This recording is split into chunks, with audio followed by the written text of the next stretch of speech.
Hey guys, I'm Jiraiya. This story is all about what if Naruto started his own secret ninja organization. It was their last, desperate gambit.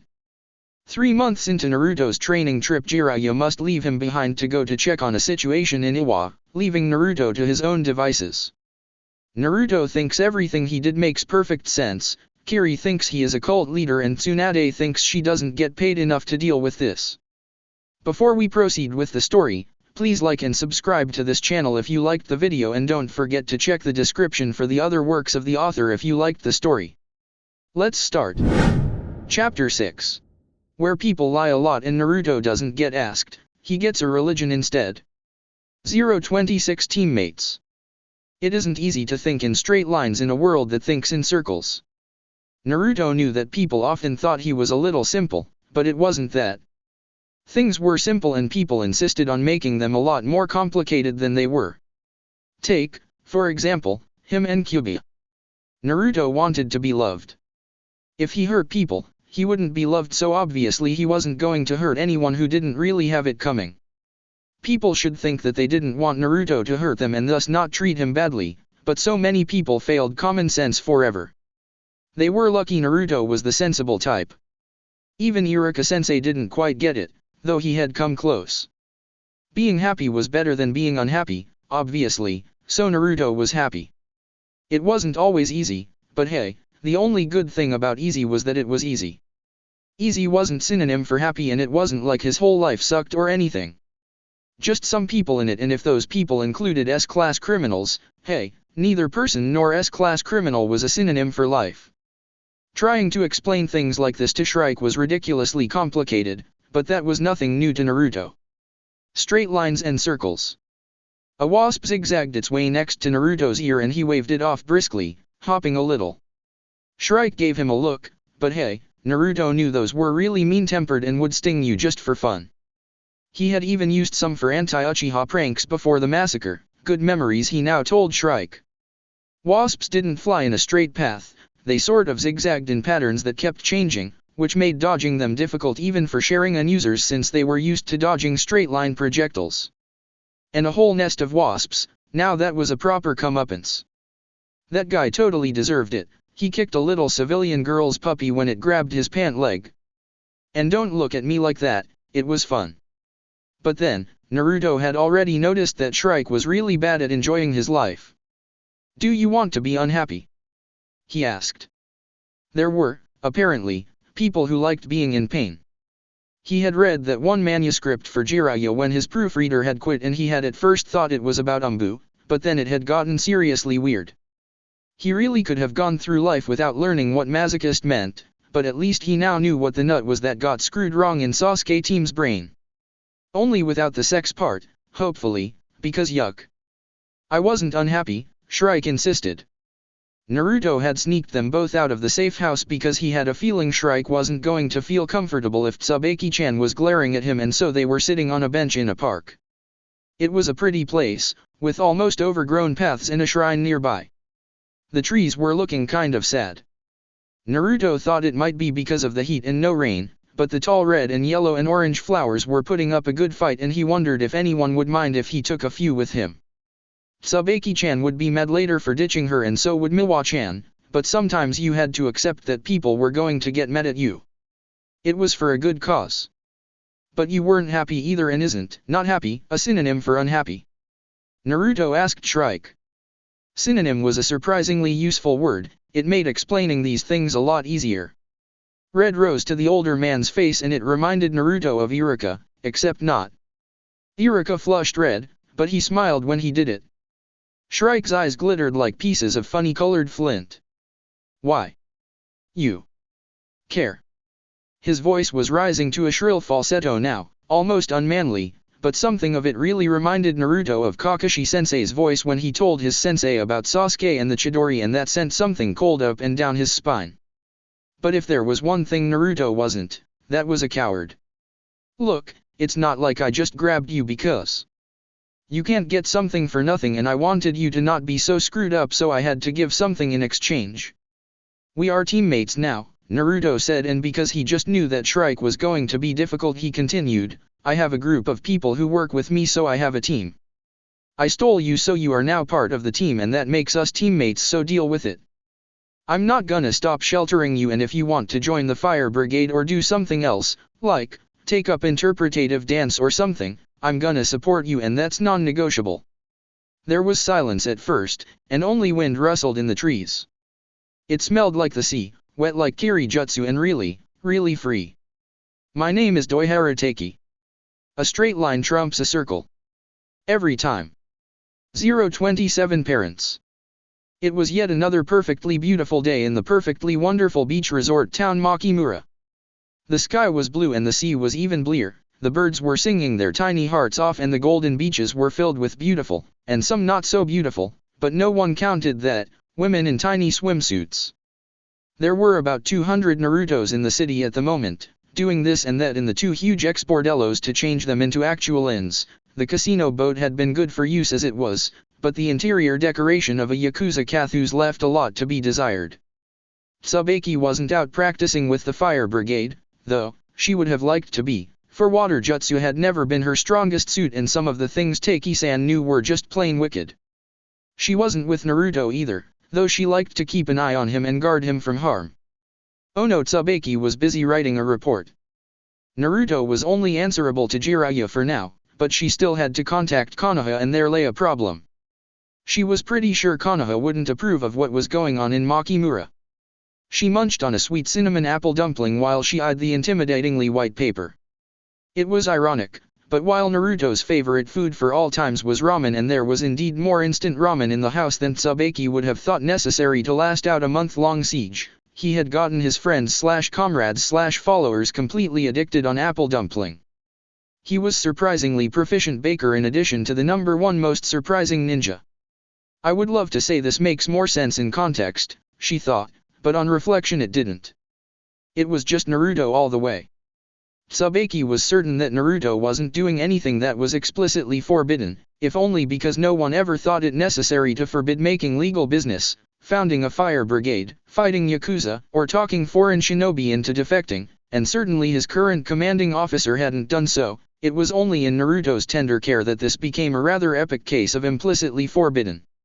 And Tsubaki wanted to see this through. It was. Maybe she felt a bit maternal. Naruto had no parents and no one knew who they had been, though the logical assumption was that they had died when the Kyuubi had attacked Konoha. If Naruto had a father figure, that would be Iruka, and if not for the strange, she didn't know how to best describe it except maybe by calling fealty. The best way to describe what Tsubaki felt, some people's sick assumptions aside, would be a proud mother watching her son make name for himself. She wondered idly if Iruka had done this on purpose, and when she snapped herself out of her musings she found she had drabbled flowers in interminable geometric shapes all over the paper. She replaced it with a sigh. She couldn't outright lie, of course, that would be discovered. Even omissions would be bad news for her. But maybe she could not omit things in a way that made them look more regular than they actually were. I have assisted Uzumaki Naruto in taking care of the business he took control of after Matsuzaki Eriko, look Jiraiya-sama's contacts, T-Country for further reference, was forced to take sick leave after he suffered a heart attack and was ordered rest. Uzumaki-san has also made an effort to benefit the local community by helping to establish by taking action to establish a fire brigade. That was good. That was public-minded and respectable, and in no way implicated breaking cover, even though that was what had actually happened. Marino Idate was easy, a member of the Wasabi family. Ibiki himself would help her cover that one. The Mist Trio became immigrants from the water country. There was her report, all technically speaking accurate and intentionally misleading. This wouldn't fly if not for Jiraiya-sama, of course, not in 100 years. But Jiraiya-sama wouldn't want troubles for Naruto, and so he would have to keep her out of trouble as well. We are heavy, aren't we? She asked from the empty room. You have to take responsibility of a lot of people with a lot of baggage. But it's weight you carry well.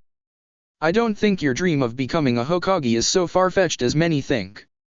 She could see him standing there in front of him, in that silly orange jumpsuit, flushing a little and scratching his head in a bashful manner, grinning like the sun. Was she a mother figure or a loyal follower at this point? A friend like Naruto would prefer to see it, or something else entirely. In a complicated world, sometimes the simplest things were the hardest to describe. She didn't feel entirely easy, not easy at all, in fact, doing this, but at least she could honestly tell herself that she was no traitor. And sometimes it was better to break the rules than not break them. Mizuki had never given her a child and she didn't know if she would ever have any. But in a way the winner had taken the spoils. Tsubaki was kind of like mother, and it was all thanks to the one who had beaten Mizuki. It was a shock to her, the way some tight, painful no relaxed in her chest and how free and good it made her feel. 028 Children. Naruto didn't really notice the wary looks he received from the Makimura citizens because he was so used to be looked at funnily. Familiarity may breed contempt, yes, but contempt also breeds familiarity, and mostly he didn't bother to wonder what he had done now to deserve it when a mother with a baby crossed the street when he walked towards her on his way home. The Makimura adults readily acted accordingly to his expectations. But much to the horror of their long-suffering parents, Naruto had gained a small following of children who thought he was the coolest thing ever. It started with the little girl in yellow yukata whose cat he saved after it had climbed up a tree. The girl played a lot in the park, and of course she had told her friends of the nice Nisan. Being called Nisan made Naruto feel kind of old, but when little Risa-chan was upset that her friends called her a lying liar, hem on fire, he climbed up a tree for the lot to prove he could. Then there was a little boy that one of the girls took pity on, little Hiro-kun from the poor side of the town who ran outside without shoes and who was much too thin. Mariko-chan started feeding him and she asked Naruto if Hiro-kun could run some simple errands for the constructors. After that, Hiro told the rest of the kids he saw following Naruto around where to find him, and before he could say frog, Naruto was up to his eyebrows in little kids. He didn't mind it, just made some clones and had them play ninja with his little fans. The adult, now, they were on red-hot pins and needles. They told their children that Sato was a bad man and they should stay away from him, but only the most obedient few actually did. Naruto obviously wasn't a man, so why did they go calling him so? And he wasn't bad because he played with them even though he was one of the big kids. He could be a team of his own and he smiled all the time and never shouted at them, so obviously their parents were wrong. Naruto was thought to be a Yakuza leader before his first week in Makimura was over. He only started to wise up to the fact that something funny was going on day 15 when a new kid joined the group. Sato Atsushimaru, that poor boy, what had his parents been thinking? Just so happened to share the surname with his alter ego, the most common surname in Tea Country. He was tiny and had a gap where one of his milk teeth had fallen off. His smile was devastatingly cute and he tried to bite Naruto when he said so. Naruto liked him immediately. It wasn't the real Naruto, but one of his clones, and they were in a park when a young, harried-looking man in a police's uniform ran to them. Atsushimaru, please come here. We need to go home, he pleaded with his son and extended his hand, walking towards them so slowly now, as if to not startle some wild beast. So you are Marukun's father? I'm Sato Naruto, it's nice to meet you. He grinned and extended his hand. But his grin dropped when he realized that the man's face was gray and sickly, and even his lips had lost all color. 029 Birth. While Naruto was getting confused and suspicious, Naruto was busy trying to avoid getting glue in his hair while he was changing the wallpapers in the ex-whorehouse, with the help of himself, the girls, Miwa-chan, and Idate. How are the girls' lessons going? He asked Idate. He had asked his friends to give his fire brigade some taijutsu training to enlarge their chakra stores to make learning jutsu easier. After that, the other girls had gotten into it as well because life could be dangerous in a big place like Makimura and self-defense was always good. He couldn't stay here forever to protect them, but he and Idate could teach them to protect themselves. The girls would probably get to genin level at most even if they practiced dedicatedly even after he left, but that was plenty enough against normal muggers and creeps. They are very motivated, Idate answered and looked up from where he was kneeling under the window.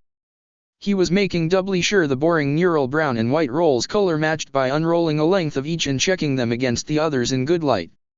We do our best, of course, one of the girls shouted from the ladder. They were in the lobby, the biggest room in the whole house. There wasn't much light because the windows were small and she was hanging a new lamp from the ceiling. We are going to make you so proud of us, another one, Yuriko-chan was her name, promised with low, lilting voice as she walked past him. She was carrying a bucket of glue and wearing an ugly gray apron, but she smiled like the sun, and when she touched his hand, Naruto blushed a little bit. "Anything for you, Naruto-kun." The girls really liked to tease him. It was kind of embarrassing, but at least Ero-sensei wasn't there to rib him to death over it. "I think we should have a small party once this work is done, Naruto-kun. To celebrate your new enterprise," Miwa-chan said.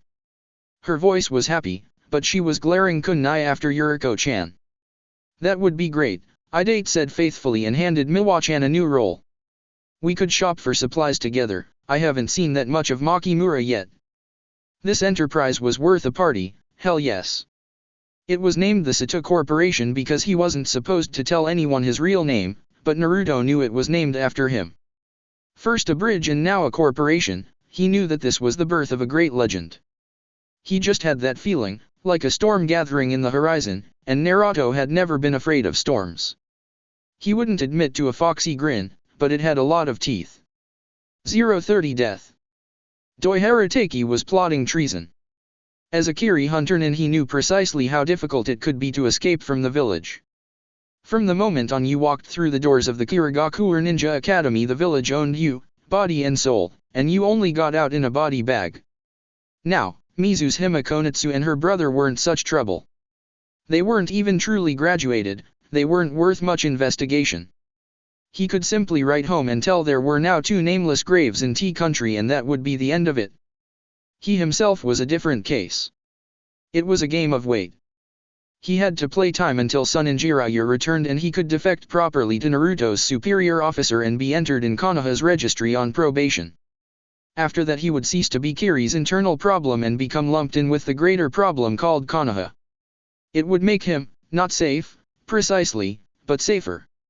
If he was lucky he would manage to squirm his way into that comfortable niche where he wasn't worth the trouble trying to get to him would be. He was a hunter nin, but he hadn't made name for himself. The world at large wouldn't know or care that Doi Harateki was no longer a shinobi of Kiri. His former village wouldn't lose face. But before he could get to that, he still had a little less than 50 days to last, which meant he needed an excuse to remain in Makimura. "What are you doing?" Tsubaki asked, walking behind him. Taki wasn't entirely at ease with his back turned to someone who regarded him with such suspicion, but it couldn't be helped, and in this strange little commune and its unofficial hierarchy the Konoha-jana outranked him. Trying to come up with a good lie, he answered honestly, staring at the white paper in front of him. They were in the safe house and tried to spend their time, waiting for Naruto to return from the building under reconstruction. Well, he was waiting and Tsubaki was keeping an eye on him, the only one beside Naruto who had a chance against him in a single combat. "I see," Tsubaki sighed and sat back down. Taki had a feeling she really did. He could be investigating something that had potential to be a threat to Kiri, but not so big a threat he would be sent back up. Something that required time to properly investigate, something that had some relevance to Kiri even from T Country. Maybe a cult would do the trick? Something to do with the Jinchuriki. Now that he'd gotten an inspiration, the plan came together with ease. The cult preached world peace and universal love, so it wasn't an immediate threat, but the word Jinchuriki always rated vigilance. The cult leader taught that the Jinchuriki were in fact living saints who protected the world from the Biju and would one day lead the elemental countries to an era of peace and prosperity.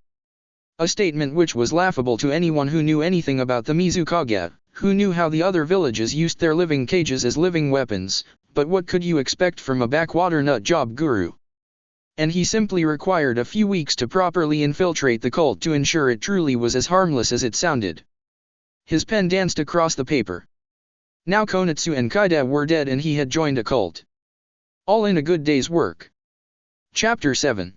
The Martial Arts of Friendship and Feminism. 031 Sunrise. Jiraiya was sitting cross-legged in a small, dirty inn room, drinking sake, and wondering how his errant student was doing. He knew that Umino Iruka wouldn't have graduated a complete dunderhead and that T Country was as safe a place as they came outside Konoha's walls, but this was Naruto. He had long since come to the conclusion that Naruto's good luck at gambling was some karmic recompense for his abysmal luck in life. If there was an accident, incident, attack, or catastrophe happening within 5 miles of Naruto, he could be counted on to get caught in the crossfire.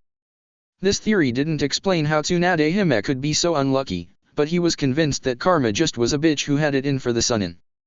Jiraiya hadn't been there for Naruto when he was a kid. Partly this was because he had been honestly dreadfully busy, but partly because watching someone who was so much like Minato and Kushina at the same time had been painful, and he had a lot of experience in running from pain. When he had accepted Naruto as a student, he had intended to make up for his past neglect and care for his friend's son, and of course Iwa of all places had to start acting up. Iwagakure wasn't precisely at the peak of their power now either, having yet to fully recover their strength from the losses of the last war, which was the only reason they hadn't attacked Konoha yet, after the Chunin exam invasion. That kerfuffle had sent very mixed signals to the hidden villages. On one hand, if a village was strong enough that an invasion of 2 villages, and one of them a member of the Big Five, could be crushed in an afternoon, that village was obviously strong. On the other hand, a village that had lost its Kage had to be weakened. It had taken him a few weeks to find out that there was a lot of plausible deniability going on in Iwa right now. The Chuchikage wasn't officially aware of the plans of some of his elite jonin at all, and if things fell through he could declare them missing nin and call it a day. Ah, politics. That was one mistress that liked her whips, chains, blindfolds and gags. Maybe a new icha about a few Iwa jonin who bore completely coincidental resemblance to certain Iwa high ups in a busty, kinky noblewoman dominatrix. That stuff always sent the Chuchikage up a wall. The second best part about writing porn was all the barely veiled insults you could throw. With plausible deniability, of course. This particular situation was about unnamed Iwa personage contacting a missing nin for a job. Completely unremarkable, unless you suspected said missing nin of being part of Akatsuki.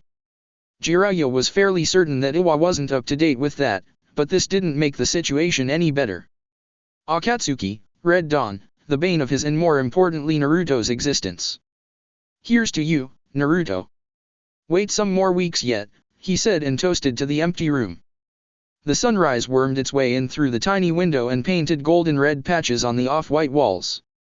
He was just drunk enough that it felt very symbolic and meaningful. Now if only his faithful network would bring back some news from Makimura, but Matsuzaki had been suspiciously quiet.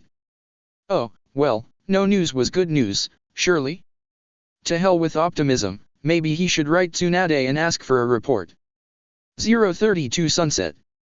That same day Mizu's Hime Konitsu celebrated being dead with her brother.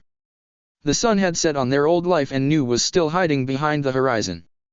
The private party included a huge bowl of takeout ramen, courtesy of their new boss who was completely addicted to the stuff, apple dumplings courtesy of Emiwa, and a fresh batch of apple bombs in her scroll, these set to explode on impact, and tea with just a touch of sake, courtesy of Tsubaki senpai and herself.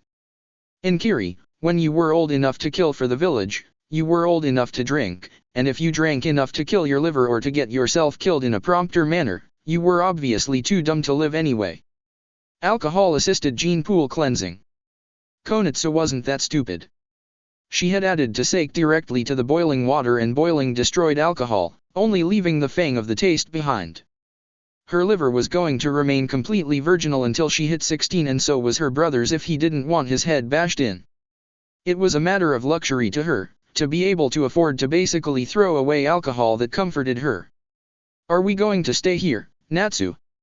Kaide asked and leaned back against his arm, watching the sun set behind the roofs in a fiery red and amber ball rather than her. The house didn't have much in the way of a porch, but it was a good place to sit on all the same. The ground still hadn't recovered from the beating it had received when Naruto had taken on Taki and Konitsu felt her mouth twitching at the memory. For now at least. This isn't a bad place to regroup, she promised breezily. They had gotten out with their lives. She still had a hard time believing it had been this easy, but they were in a peaceful, uninteresting country, under the wing of a very powerful, if somewhat special, young shinobi who was a student of one of the Sunin. They had a job that would pay for lodgings of their own in a few months' time and they were officially dead. Really, it could only be better if they could somehow safely rub this to their father's face, but alive was better than petty satisfaction. That's good. I like it here, and some of those girls show real promise, Kaide said and sipped his tea. It was true that they weren't all horrible and in time they would be pretty decent fighters for civilians. Being a fire brigade attendant wasn't what she intended to do her whole life, but she would keep practicing with Taki and whip those girls up to shape and see then what she wanted to do with her life. Who knew, maybe in a few years' time Naruto would have some real combat work for her to do. And maybe he would be up for fling when they were older. Konitsu wasn't infatuated like some of his rescues, but he obviously had good genes and their baby would be kick-ass. She was going to say something nice and inane when a voice that rattled the newly fixed windows sounded from the house behind their backs. "What you mean? They think I'm a Yakuza boss." "Oh dear, somebody clued him in," Kaide laughed. He hadn't been too keen to tell Naruto what people really thought of him and neither had Konitsu, if only because watching the misunderstandings breed new, fascinating misunderstandings had been so much fun. "So do you think we should tell him he's a cult leader too?" she asked. The conversation inside was going on at lower volume now and they couldn't quite make out the words through the closed door. "Maybe we should leave that to another day," Kaide proposed and toasted her. The tea was only lukewarm now, but something still warmed in her stomach. It was a nice, temperate night and she was feeling very mellow. "I will make friends with them and show them I'm not a criminal. This is a promise," Naruto declared, now clearly heard through the door. Konitsu almost snorted the rest of her tea up her nose at the thought of how that would go down and Kaide honestly giggled. "How about we make a bet, Natsu?" he proposed. "How many people will beg for their lives before Naruto is through befriending them?" She watched Kaide smile, Kaide laugh, Kaide live. Kaide, who had been bullied for his unisex name up to the point when he stabbed one of the bullies with his practice kunai, Kaide who had the will to live, but not the skills to fight her. Her brother would live, now. Just for that she would have 2 kick-ass babies and give one to Naruto. 033 Too much. Yamamoto Takumo was a frustrated man when he returned home after yet one more day of futile attempts to find something they could arrest Naruto over. After the initial bloodbath had ceased there had been rather annoying lack of obvious law-breaking. Oh, he didn't suspect for a second that Sato did engage in drug dealing, money laundering, and extortion. Though for some reason he appeared to have very dim view on prostitution.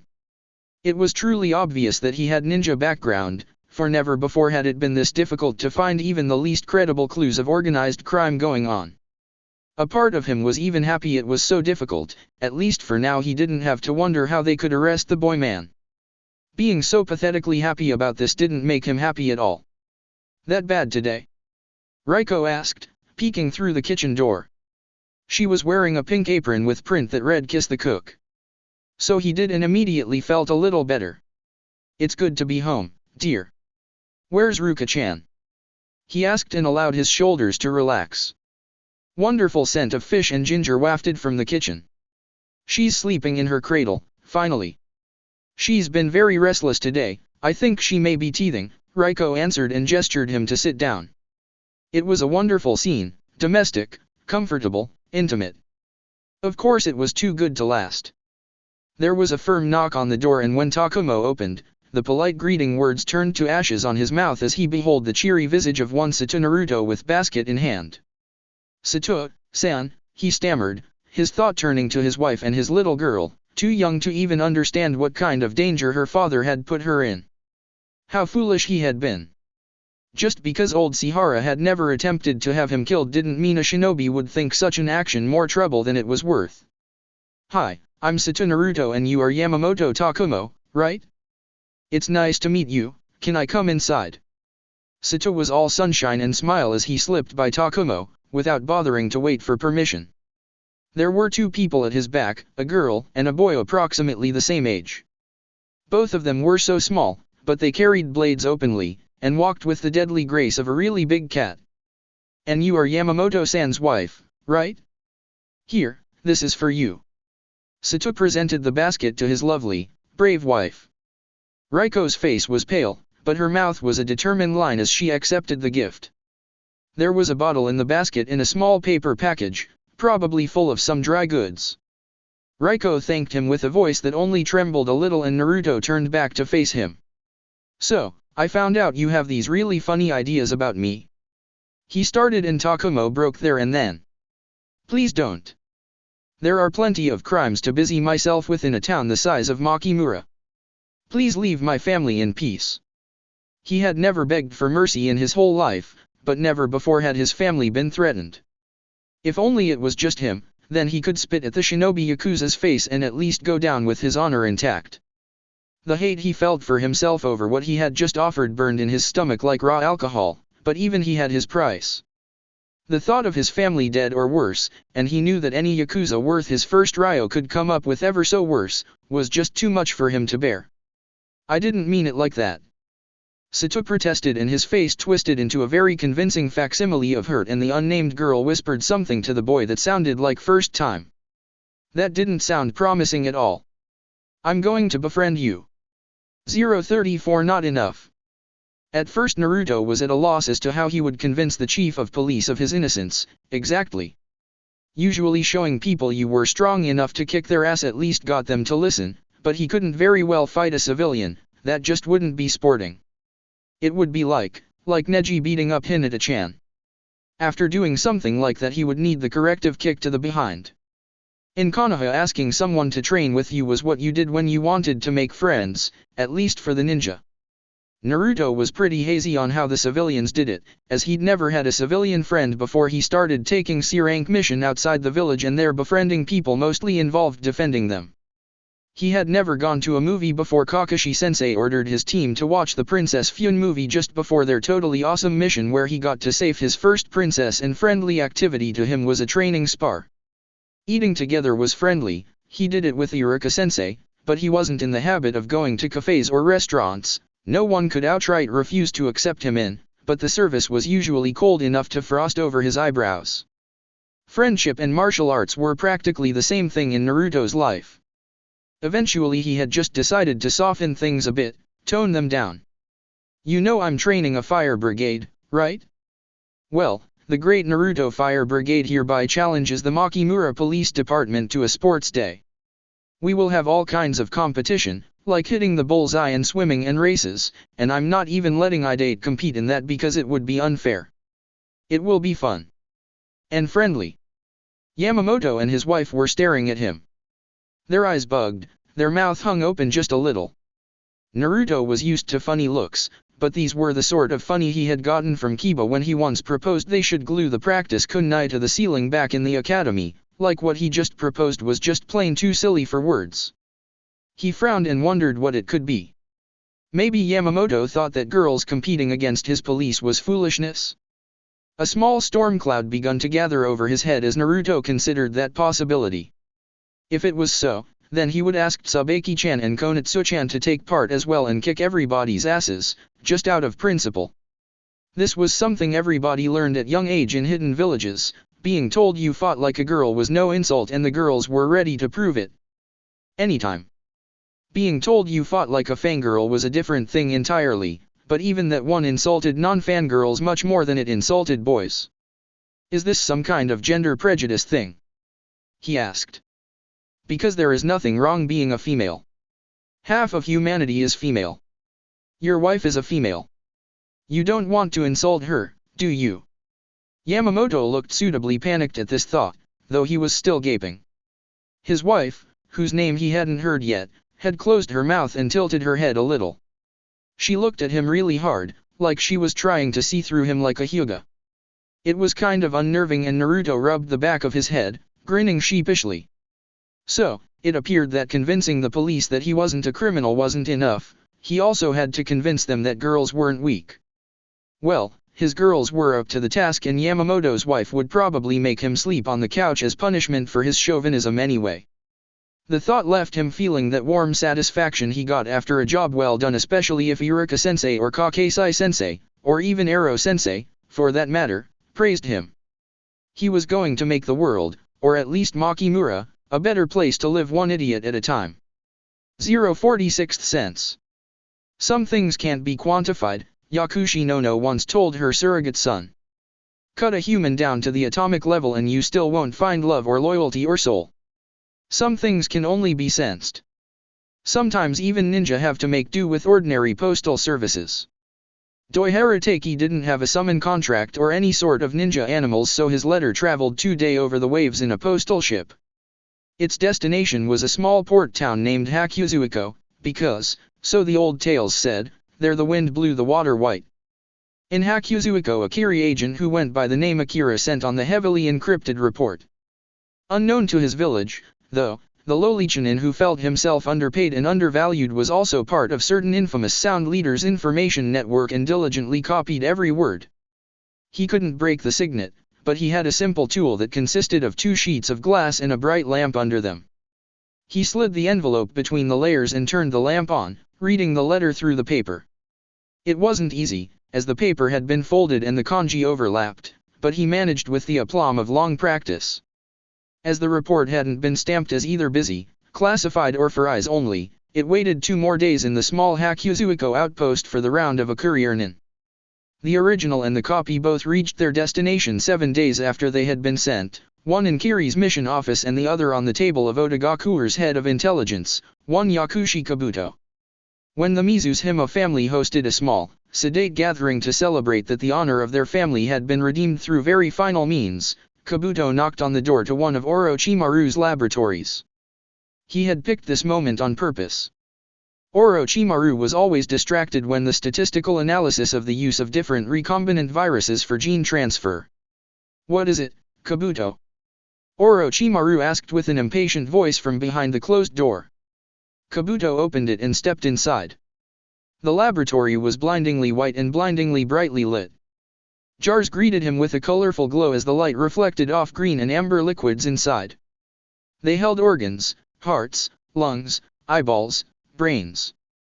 But today the room was dominated by color-coded files full of raw data from the current experiment and the statistics from several previous ones. Orochimaru graced him with a stern look as he flipped through a couple of different pages on several ledger sheets and 2 different ledger books spread over a side table. "Orochimaru-sama, I have received an intelligence report that I believe demands my presence in T country," he intoned smoothly and bowed his head respectively. Orochimaru's modus operandi was to find the downtrodden and the abused, the diamonds in the rough, and then claim their absolute loyalty for himself. Their only worth in their own eyes was that which they could give to their Orochimaru-sama, but nothing comes for free. The cost of this tactics was that cynical, naturally suspicious Orochimaru had become highly complacent in his faith in his followers' loyalty. Oh, the irony. "Do as you feel you must," Orochimaru snapped in clear dismissal and turned back to his papers. Kabuto didn't smile even behind his back. Ordinarily it wouldn't be quite this easy, but right now a bomb going off in the corridor would be only an annoyance to the Shodaime Otokage. Kabuto felt a strange sort of fulfillment that he thought he would rather like to explore some more. Granted, the report mentioned Naruto, but Kabuto had developed a good eye for details and even better intuition over the years. A Jinchuriki cult and Naruto in the same sentence were too big of a coincidence. It was like some benign spirit had whispered to his ear, like he was a Yumamai, a dream gazer, whose dreams whispered of true things. He was completely, absolutely certain that Naruto was recalling him at long last. "Maybe I should take the Uchiha with me," he proposed. He has been demanding lately. And demanding was the last thing Orochimaru wanted now. He pushed his glasses up his nose, allowing the glint of light on glass to hide the tiniest hint of glint in his eyes. This was the greatest proof Orochimaru was taking him for granted. The snake Sunin didn't even hesitate. Chapter 8. Where slapstick comedy has a surprising fan, or maybe it's all epicaricacy. 036 Smell. Ono Tsubaki's letter left in a postcart the same day Doihara Taki's left in a postal ship. The letter reached a small Konoha outpost in the Fire Country in 5 days' time, after which it only took 1 day for a messenger hawk to fly it to the village. The report hit the mission desk just before the end of Umino Iruka's shift, who read it through and smiled, satisfied that Naruto was enjoying his downtime and getting along with the locals well. Really, a fire brigade. He was growing up nicely. Danzo got a copy of the report, as per his orders to keep him informed of everything and anything that concerned the Jinchuriki, the next morning, and he knew something smelled fishy there. He was Konoha's unofficial, but also undisputed champion of circling around the truth in his reports, both written and verbal, in a way that made the poor concept faint from the vertigo. He couldn't put his finger on any single word or sentence, but the whole practically screamed plausible deniability. Together with Jiraiya's letter, which asked for news about Uzumaki since his informant in Makimura had not reported to him. The stench reached to high heavens. Was Ono in league with Orochimaru after all? Had Uzumaki been turned or captured? Sandaime had been entirely too trusting with the woman, and Godaime had followed his unfortunate example. Your name for the purpose of this mission is Sai, he told the young shinobi, ID Route 522, who was kneeling in front of his desk. You have successfully completed a C-class escort mission, the details of which are in this file. On your way to Konoha you will stop in Makimura and surreptitiously make contact with Uzumaki, assuming he is still in the town, and find out his true circumstances there. Be prepared to eliminate Jonin Ono if she shows signs of treachery. He presented a manila folder and his operative rose from the floor to accept it. Yes, Danzo-sama, his operative said and stood there alertly, yet his body language subtly submissive. The pale face was like a porcelain doll's, perfect, and perfectly emotionless. Danzo frowned. The root-raised operatives were his most loyal subordinates, most trusted as far as he trusted anyone, and that was the reason he had picked one of them for the mission. Uzumaki had in the past showed remarkable ability to establish rapport and compromise people with similar past experiences to his own, and Danzo wanted to keep the common frame of reference as small as possible, hence the very opposite of Uzumaki, one raised with harsh discipline, with no purpose beyond the mission and Konoha's best, one whose steel hadn't been chipped and dulled by the senseless prejudice of people. No personal tragedies ever occurred en route because nothing was personal there, not even their own selves. The downside to this, though, was that the root-raised were rarely apt at faking humanity. Smile, he ordered, and the operative's mouth curled upwards and he allowed his eyelids to slide closed. Danzo had to hold back a grimace. Practice that in front of a mirror and purchase a book on human interaction. You are not to allow the target to engage in ethical debate with you under any circumstance. Do you have questions? The operative correctly took this as a dismissal and left, leaving Danzo to the rest of his reports. Jiraiya suspected several high places Iwagakure Jonin of working together with Kakuzu, an S-ranking missing nin of Takigakure who was now suspected of being a member of the elusive Akatsuki.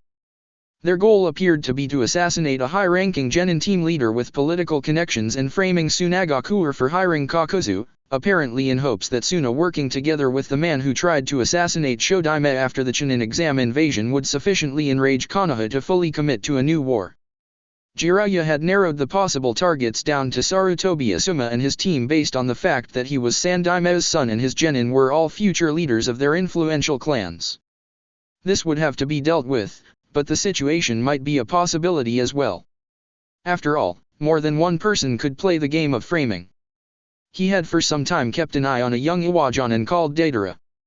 He was A-class already and had the potential to reach S-class status within few years, much too dangerous an asset to allow for Iwa to keep. His spies had reported that the young Jonin was somewhat emotionally unstable and apparently involved in a codependent relationship with a young Chunin of his village. Maybe if the girl was to die and it appeared Kakuzu's work, it would drive him to blame his Kage and teacher? There were definitely possibilities. So Danzo concentrated in turning a bad situation advantageous to Konoha the best he could, trusting that the Uzumaki situation was under control at least for now. He might have been a little less confident had he known that the book the newly named Sai bought was Personhood, the Art of Being Fully Human, an opus which, despite its name, was not a psychology book at all, but a religious one about enlightenment of soul, written by a leader of a small free love practicing cult. 037 Sound. That same day at Makimura, the fire brigade girls were preparing for the sports festival the next day, with the help of the inn girls and the casino boat girls. Since it had taken Naruto that long to get the approval not only from the police chief, but also the mayor and the Makimura Municipal Council, the event ended up conjoined with the opening day of the two brand new inns in the town. Tourists were enjoying the excitement and the locals were running in frightened circles. Emiwa had never thought herself the sort to enjoy pettiness, but she was having grand time watching them fretting over the kindest, gentlest person she had ever known. Tents were being set up, the arena was being prepared near their normal practice ground on the beach, and some of the inn girls were baking in preparation for the festival. Move it to the right a bit, now it's good, she ordered around some of her friends on where to put the podium. She wanted to have a beautiful background for pictures, and rooftops peeking over the tree line would have ruined the scenery. Phew. Now it's all done. Yuriko wiped her sweat off and smiled at their accomplishment. She was Miwa's best friend and the one in charge of the new Fire Heart Inn. Wind was playing with her long, black tresses and Miwa wished for a moment that she could be as beautiful. Maybe then Naruto-kun would. Life sure has been grand lately, hasn't it? Yuriko laughed and even her voice was alluring. Ah. Miwa-chan, you look fine. A voice called from behind her. Miwa turned to the direction of it and met the eyes of Marino Idate. He was carrying a small parcel wrapped in bright red silk paper in his hands and he switched his weight from one leg to another. What have you got there? She asked and wondered what she might have ordered and then forgotten. Food was covered so it couldn't be spices. They had the ribbons for the award ceremony and the new uniforms had arrived just yesterday and the parcel was much too small anyway and Tsubaki-senpai was taking care of everything related to the finishing fireworks. I hope you like it. Let's eat together tomorrow, Idate said, thrust the parcel to her hands and disappeared from the place quickly, befitting the winner of the Todoroki Shrine race. Miwa raised an eyebrow and opened the rustling paper carefully. Inside was a bira, a long hairpin with metal strips attached by rings to the body of the pin. They tinkled pleasantly in the wind and Miwa could only think, oh shit. Any ideas on how to let a guy down nicely? She asked Yuriko. Idate was a valuable member of their group, teaching them self-defense and Miwa was sure his connections with the Wasabi family could be worth a lot later. She didn't want to estrange him, but saying no wasn't something she had done a lot before and she was certain she could only come across as crude. She couldn't afford crude, Naruto-kun trusted her to handle his business. Miwa dear, I know you are head over heels for Naruto-kun, but have you at any point asked him about his age? Yuriko asked and her voice was at once sympathetic and slightly amused. Ting-a-ling-a-ling went the bira, the noise of it filling the sky as Miwa's entire life came to a halt. She hadn't asked. But Naruto-kun was a shinobi, surely that earned him at least a few age points to go with the years. How old is he? She asked. It wasn't like she was that old either, just 16. 15, no trouble, and 14 would be kind of problematic now. But one more year and the difference would seem smaller already. Ting-a-ling-a-ling went the bira. 13. You didn't think I decided to forego the race for his heart because I don't like orange, did you? Her words were kind and kind of self-deprecating. Every word was clearly understandable and the sentence even made sense grammatically, but the whole of it, it was madness. Just 13. Naruto-kun had taken out whole Yakuza family, taken out Sihara at the peak of his power and saved them all, had fought against that Kiri Jonin, which was the highest ninja rank aside from Kage if she had understood it right, and he was just 13. 13. Okay, so he was bit on the short side, but 13. This was like finding out the great Kami Izanagi was still in his diapers when he created the world. 13. Why are all the good ones taken, gay or 13? Miwa moaned to the high heavens and then winced when every head within hearing distance turned towards her. There really isn't any way to make that sound a little less perverted, is there? She whispered over the sound of the wind and the sound of her heart breaking a little. It was a lovely ornament, really, and he didn't want to offend Idate, but there was no way she could ever wear it now. Ting-a-ling-a-ling. 038 touch. Naruto loved festivals. New Year's Festival, Tanabata, the Konoha Cherry Blossom Festival, Hanami, and the Lantern Floating Festival, he loved them all. Even the Kyubia's demise anniversary was dear to him now that he knew a bit more about why people were so much more horrid to him than normal that night. Today all Makimura would bear witness to the ultimate test of public-minded fitness, the Makimura Police versus the Great Naruto Fire Brigade, Sports Day. The opening of the Fire Heart Inn and the Peaceful Rest Inn just made it that much better. Taiki and Konatsu-chan had protested that Peaceful Rest sounded like a cemetery's name, but they had been voted to just be morbid like that. Kiri influence and all. It hadn't been easy to arrange, either. It was enough to speak with the police chief, after that he had to the mayor. The mayor had then promptly entered Konatsu and Kaida's begging count and the Makimura Municipal Council had raised the count to 4 after he was sent there. Turns out that giving every police a free day the same day is a bad idea, and when people think you are involved in organized crime no one trusts your Kage Bunshin to uphold the law. Don't worry, We barely approach organized on a good day, Konitsu had snickered and Kaida had thwacked her over the head. It hadn't helped at all. But now the day had come at long last. Tourists were strolling among the ramen stands and the confection stands buying things and commenting how exotic it was that firefighting was a women's job here. Naruto's eyes picked Yamamoto from the crowd and he made his way to the man. Yamamoto was looking around wild-eyed and he jumped when Naruto shouted his greeting and grabbed his arm. When Naruto frowned he grimaced and that wasn't the purpose at all, but Naruto liked touching people. He was the kinetic type, like Iruka-sensei had called him once. He learned best with his body rather than by reading or listening, he liked hugging people and clinging onto them, he liked the friendly shoves he got from his sparring partners after the spar and thwacks to the head from Sakura-chan. Praise always sounded the best when it was accompanied by a hand ruffling his hair too. Naruto knew it could be scary when people you thought were evil touched you, Kakashi-sensei had called it psychological warfare. But he didn't really have experience about that since his enemies had never been the touchy-feely type and it was easy to forget. "Come watch the kunai throwing competition," he asked and kept his hold, dragging the man after him. This was all about making friends so he should just act all natural. The girls won the first competition, courtesy of finding out about it a week before the fact and Tsubaki-chan's instruction. Their accuracy wasn't the greatest even at the short range, but they consistently hit the target, and more importantly, hit it with the blade of the kunai. The men in police uniforms hit it with the handle as often as with the blade and the hit didn't count if the kunai didn't stay. It was a landslide victory and the spectators, all tourists and his local child following, cheered as the girls jumped at each other's necks. They looked great in their new uniforms, a high-collared coat with tight, buttoned sleeves and pants with the ankles bandaged like a ninja's. "Huh, I guess you don't throw kunai here, this not being a hidden village?" he asked the police guy, deciding to be a cool and gracious winner. "You should, you can do cool things with them, and senbon. I met this really strong ninja called Haku, he, or she, it was kind of ambiguous, he dressed like a girl, but said she was a he, had this really strong ice bloodline and he could throw senbon so it stopped Sasuke's heart and lungs and suppressed his chakra, but still didn't really kill him for good. Boy, I was scared he was dead for a while and I kinda lost it."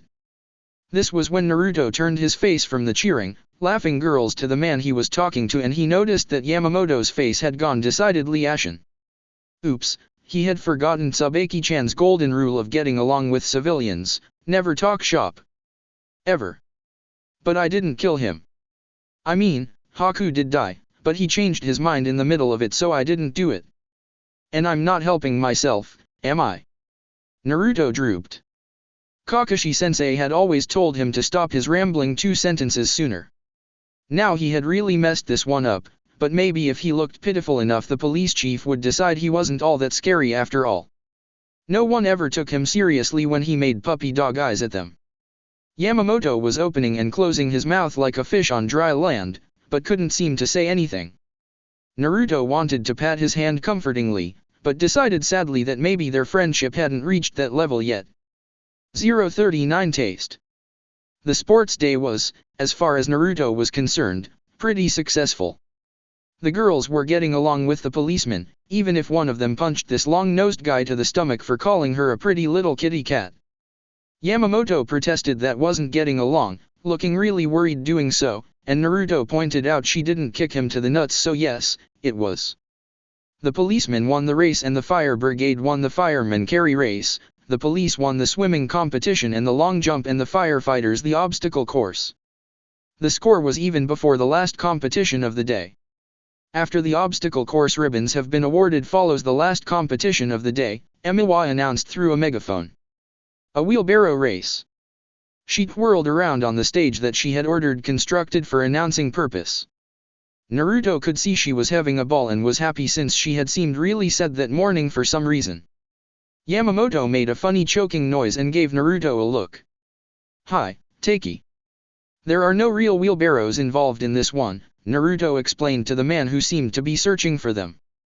He had intended to make the last competition something really exciting, but first Hiro-kun had made puppy eyes at Mariko-chan and then Mariko-chan had made puppy eyes at Naruto and he couldn't deal with puppy eyes as well as he could deliver. His mind always short-circuited at the first signs of sad, watery eyes, and then he'd begin to babble. That usually made the situation worse instead of better because the words weren't going through proper vetting and he wasn't all that tactful even under the best conditions. This was why he had quickly surrendered and agreed that yes, a wheelbarrow race was a great idea. The participants act as wheelbarrows. Well, half of them anyway, he explained. How they act like a wheelbarrow? Takei asked, looking less than impressed. Act as an inanimate object. Maybe playing as a child went against the Kiri ninja way or something. So Naruto started to explain while the contestants arrived to the starting point. The policeman looked very red and embarrassed, the girls laughed. Someone was watching this through Naruto's eyes. Kyuubi sometimes took interest in the going-ons around Naruto. This had become much more obvious after the Four Tails fiasco that he still didn't want to talk about because he had almost killed Jiraiya-sensei. There didn't seem to be much rhyme or reason to why Kyuubi would watch this thing happen and not the other, but Naruto could feel something turning lazily within. Miwa-chan cracked the cymbals and after that everything happened quickly.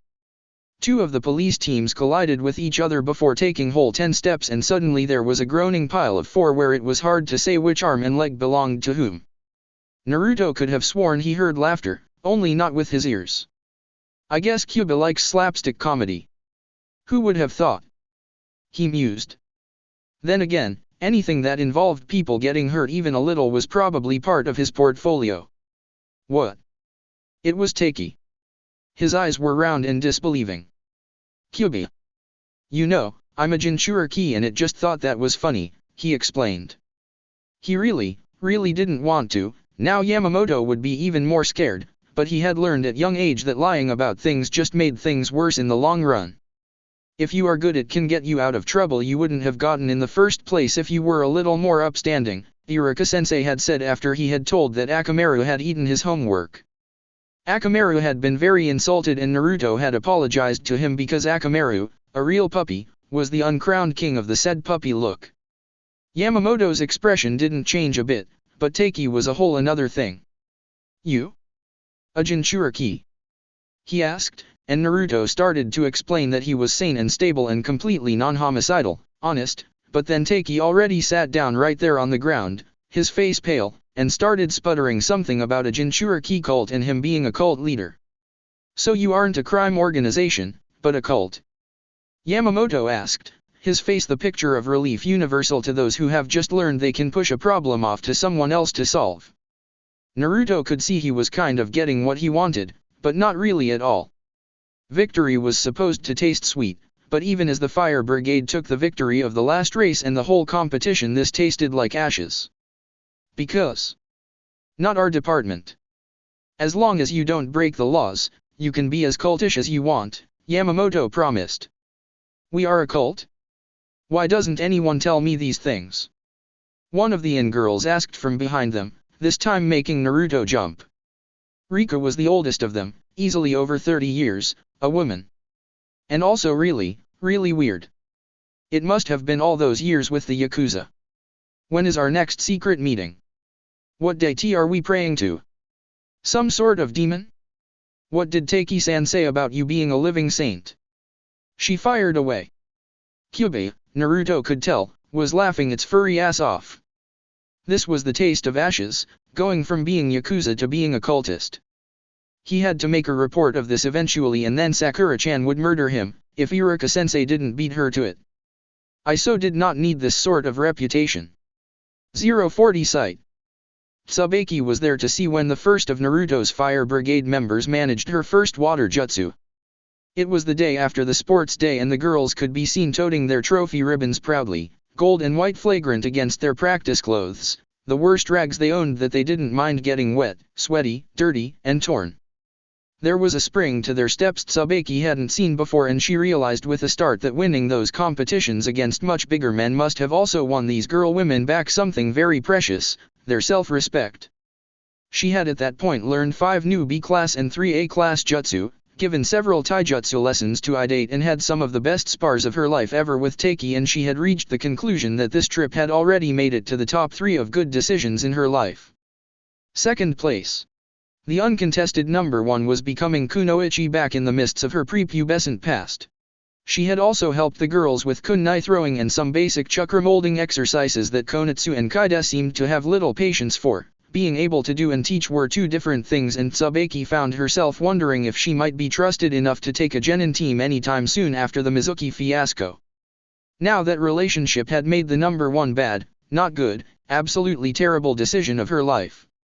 It was true that the Kiri duo had done much more for the students, as well as Idate, who had made them run in the sand to grow their stamina and chakra stores. Even then she was proud as a mother hen with her new chicks when one of the girls spat a water bullet from her mouth. It was a rare gray day with wet clouds hanging low over the coast, and the air was practically alight with the tension of a storm that hadn't quite broken out yet, the wind blowing from the sea in fast, unpredictable torrents. Maybe the moist, thick air that gave the jutsu that last push it needed, or maybe it was the self-confidence boost that did it. Chakra was half spiritual energy after all. It was there for those to see who would. How there was so much more to them now. If happiness was light, the whole Makimura would have been lit up like a bonfire. Makiko was a lovely girl to look at age 17 practically a woman already, with big doe eyes, elegant nose, and a kendo back, though in her case calling it a dancer's back might be more accurate. Yet even she didn't manage to look very becoming with her brown practice rags clinging to her skin with sweat and her hair plastered against her skull, her face red with exertion. But when the first bullet, a bit on the small side but still very cohesive and resilient, flew from her mouth for good 10 meters and hit an old, rusted through mooring pole and cleanly snapping it in half, it was a sight to see. Her silly, joyful grin illuminated the whole beach. "Wonderful, Makiko!" Tsubaki shouted and applauded. The rest of the girls joined her, and Makiko flushed even redder, now out of pleasure. And soon the rest of them practically doubled their effort, encouraged by the success of their friends. The sight of them, tongue peeking between lips and eyes crossing from concentration here and there, it warmed her heart. As a jonin she was used to much less pleasant and considerably bloodier sights when she gazed upon the results of her efforts. That was it, she had decided. She was going to become a teacher even if it took her a decade to get approved.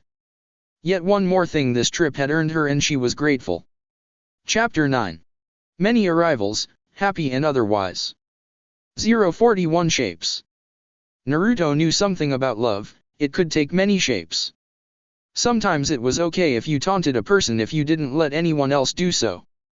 Some people shook their heads and wondered about why Naruto was so stupid about Sasuke, but Sasuke was his friend, despite of being an utter and total bastard about it at times. He called Naruto dead last, but there had been that one time after they became genin when Kiba did the same and Sasuke punched him. Aside from Iruka-sensei, it was the first time someone shed blood for Naruto, that he was there to see. Kiba's nose bled quite a lot. That was friends with a total bastard kind of love. He made Naruto's nose bleed too later that day, but it was completely unrelated, so it was okay. Sometimes love took the shape of following after another person when they were being stupid just so that you could pick them up later when they fell. Shizune sure loved Tsunade Bachin a lot to go along with her all those years. Sometimes love was being at someone's side even at their worst time and making it all better. Iruka taught this to Naruto, and Naruto honored the lesson by giving the same to Gaara, with some beating added, but that was because it was Naruto and it was Gaara. Sometimes love was knowing when to be hard and when to be sympathetic like Kakashi-sensei did. Sakura-chan had her own brand of tough love too, while Teiuchi and Ayame liked to feed him. And sometimes love was crazy-shaped and insisted that founding a cult was a great idea. "So you have the world's strongest demon sealed into you?" Rikubachin asked him. "And it can't get away?" "Yeah, and no way it can get away." "Yondaime was the greatest seal master in the history of ever," Naruto protested. He had always admired Yondaime the same as everyone else, and while his regard had suffered a momentary lapse when he found out just why practically everyone hated him so, well, it was still better than Kyuubi killing everyone, right? At least now they were alive enough to hate him, and Naruto could win their acknowledgement one day. It would be tough going, but hey, he was a hero. Iruka-sensei said so, that he was a hero for protecting everyone from Kyuubi, and Iruka-sensei calling him hero was worth anything, period. Naruto never put it in words even in his own head, but sometimes love took the shape of undeserved forgiveness because the reason you were hated was also the reason someone gave you that love. The safe house wasn't as much that these days as it was headquarters for Operation Whatever. Everybody seemed to think that Naruto had some great master plan, but the truth was that he just did the right thing and then other things happened that needed him to do something. The house was so full at every hour of the day that it was surprising when only Riku, Emiwa, and Tsubaki were there with him. "And you want world peace?" Miwa-chan asked coyly. She had been kind of down lately, but now she was teasing him, so everything was probably alright again. Of course. Isn't that, like, a requirement for not being a dick? Naruto hunched his shoulders, half expecting being hit for saying dick, but apparently Tsubaki-chan thought that if you were adult enough for Hitaiite you were adult enough to swear. "I guess, worldly world is full of dicks then," she managed today even though her voice hitched. Naruto was certain that she was laughing her ass off inside. "I think you fill the minimum requirements for a saint, then, the first and last line of defense against the forces of darkness and world peace." "I'm joining," Rikubachin declared with magnanimous air. Naruto choked on his own spit. "I'm a shinobi. Shinobi can't be saints," he protested, thinking about Sakura-chan. She was so pretty when she was riled that Naruto felt guilty pleasure annoying her. It always made her eyes glitter like green lightning or sharp green glass shards, so very prettily. But he was sure he didn't want to annoy her this much. Then what about Rakudo-senin? Isn't he a saint as well as a shinobi? He said that war does not determine who is right, only who is left, and not in the political sense, I would bet, Miwa-chan pointed out. Naruto chewed on his lower lip. He had been mocked a lot and he usually knew when that happened. He could also usually tell when someone was honest, and this whole cult thing was a bit of both. On one hand they were jerking his chain, but on the other hand they had looked really impressed when he told them about Kyuubi and showed them the seal, and he wasn't used to people being impressed by that unless they were sealing nuts or something. They had looked at him like he just defeated a whole army by himself or turned rocks into gold or something. "Well, I would rather be a cultist than a criminal," Rikubachin said primly. "Besides, real ninja believe in world peace and eternal friendship through superior firepower, so that bit is alright. I can get behind it." Now Tsubaki-chan wasn't laughing on the inside, she was laughing out loud. It should be said that Riku's only contact with ninja had been through Naruto.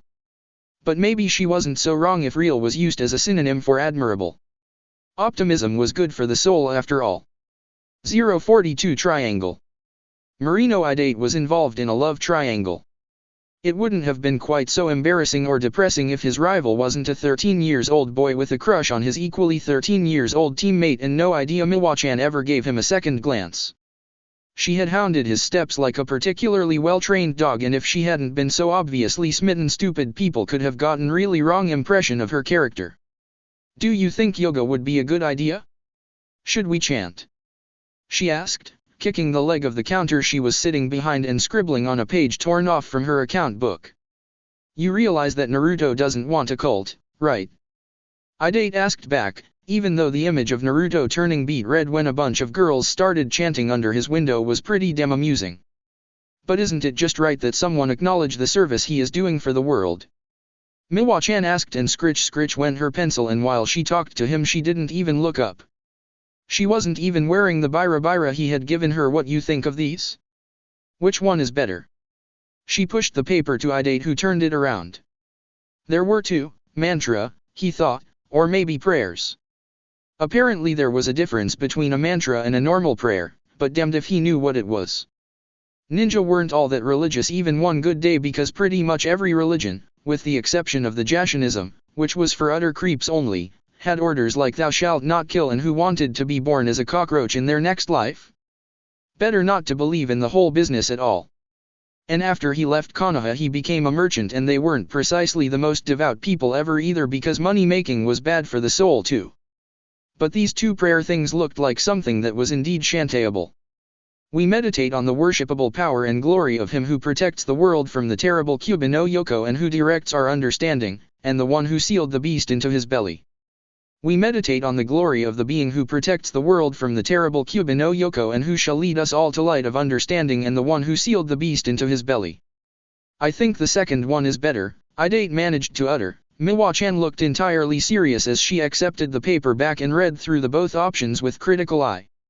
The bell over the door to the shop rang, and Miwa-chan slipped the paper back between the pages of the account book, standing to serve the family who had walked in. All were very obviously tourists in their straw hats and yukata with Makimura sites printed on the fabric. This was the last week they would need to man the store at all, as someone named Sakia had decided that Matsuzaki-san was in good enough health to show his face and face the music. Idate was kind of sad. He was going to miss these peaceful afternoons in the shop with Miwa-chan. Miwa-chan, who was apparently sublimating her previously romantic feelings into religious fervor. He would better have some hand in forming the Narutoism, as the cult was for now tentatively called, if only to make sure it didn't require anyone to be celibate. Triumphing over a 13-year-old boy in a battle for a fair maiden's heart only on a technicality was kind of sad, but if he lost because Miwa-chan decided to become a nun for the said boy, he was going to murder somebody. 043 square. Naruto had sadly concluded that he was going to get blamed for everything, even though everything he had done had made perfect sense. Shikamaru had once said that 2 wrongs did make right. It maybe wasn't morally sound, but it made mathematical sense. Along the same vein, Naruto had decided that 2 rights made wrong, like this cult ballyhoo people were getting into proved. There was no justice in the world. This was only proved further when there was a light knock on the door late in the night of his 28th day in the peaceful, what a joke, town of Makimura. Everybody was already sleeping and Naruto was the one to wake up first and trot to the door barefooted. He rubbed his eyes sleepily as he opened it. Yakushi Kabuto was standing on the porch, smiling like a paper doll. "Good night, Naruto-sama. I'm sorry to bother you this late, but I thought it wise to not bring my luggage through the town in broad daylight," he greeted Naruto softly, like nothing ever happened at all. The moon was half-circle above them and his hair shone in its light silver and white like a ghost. For a few precious seconds Naruto just stood still as his mind tried to process what his eyes, ears, and nose were telling him. It looked like Kabuto, it had the soft tones of his voice and his smell, a tang of something sharp and chemical and a hint of blood underneath, but Kabuto was. Naruto's hands were forming Rasengan before his conscious mind caught up with them, but when it did, it approved. The light of it lit the porch and Naruto could hear several curses inside the house, knew that his chakra, tinged with Kyuubi's redand hate and pain, had awakened the whole house now. "Good. Who you came for now?" he shouted and struck. Kabuto leapt back with eerie grace, like quicksilver or a wisp of mist, and what was meant to hit his chest squarely hit the dirt of the yard instead, making a new crater to go along with the previous ones. Dust darkened the glow of the town's lights. "I came for you, Naruto-sama. I am the kind of person who keeps his promises, after all, and I made one for you," Kabuto said, his voice not alarmed in the least. It was pleasant, if anything, like he was chatting of weather. "Please do not try to kill me yet. I haven't been of any use to you at all. Let me talk first, you can always kill me later." That stopped Naruto where he stood for several reasons. The chakra he had gathered for another Rasengan wavered like a candle's light in wind and died, leaving their faces in shadows again. Something burned and clawed inside him, screamed how he had taken Sasuke team and left and Hokage was dead and it was his fault kill him, the red haze of Kyuubi falling over his eyes, but he still wasn't striking. Time stretched like bubblegum, there was still time even though everyone inside the house was running already. "You can always kill me later?" Oh, not Kabuto too. What was wrong with people that they said such things? Besides going to Orochimaru, of course. That was always a bad idea. Yakushi Kabuto, missing Nin of Konoha. Tsubaki-chan's voice was slick like the oil used to polish swords and her blade made a thin noise as she slid it from its sheath.